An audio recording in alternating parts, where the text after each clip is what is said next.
The only way to keep all together is through the CPC, and the CPC is playing that role.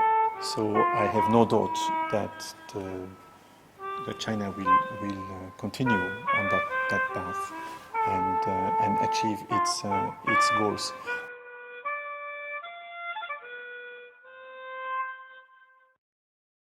The Chinese governments have been a people's government. It's a people's republic. So the agenda of development is set by the people. If it's run by the people, I think it's good, and China has developed. It's visible now.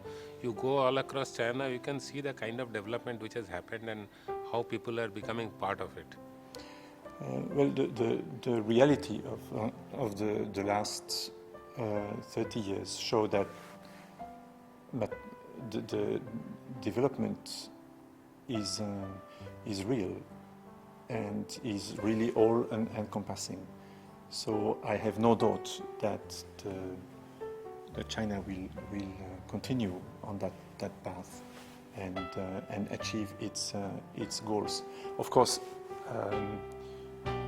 every country, my country and China, have challenges to meet, and they can be obstacles on the path to development and the achievement of the goals. But I trust that the Chinese government will overcome those challenges and reach its goals. When I was here in the 90s, another big country in Asia fall apart and divided in many nations. And I was talking with one professor, and he told me that that will never happen in China, because the unity goes around the CPC, and the people have confidence on the CPC. The importance of the CPC therefore has to be related to the existence and to the purpose of the Chinese policy.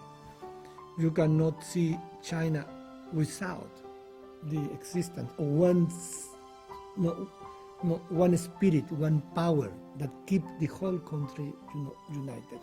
So the only way to keep all together is through the CPC, and the CPC is playing that role. We have abundant, rich, experience, international experience to tell why China would not follow West system, either in economic system or in political system.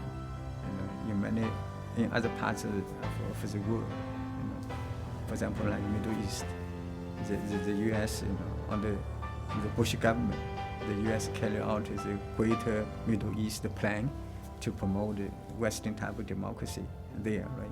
But you can see for so many years, now the whole Middle East is in chaos. We don't expect all the Middle East will come up in the next 10 to even 30 years, even longer time, right? Also in other parts of the world, Africa, Latin America, because Western type of democracy does not work there, right? Does not work there. So I don't think China will follow, because China is a civilization state, has a rich history. So China, I don't, because also early on, in modern China time, Dr. Xing Zhongshan used to try to practice Western type of parliamentary system, but that was a failure.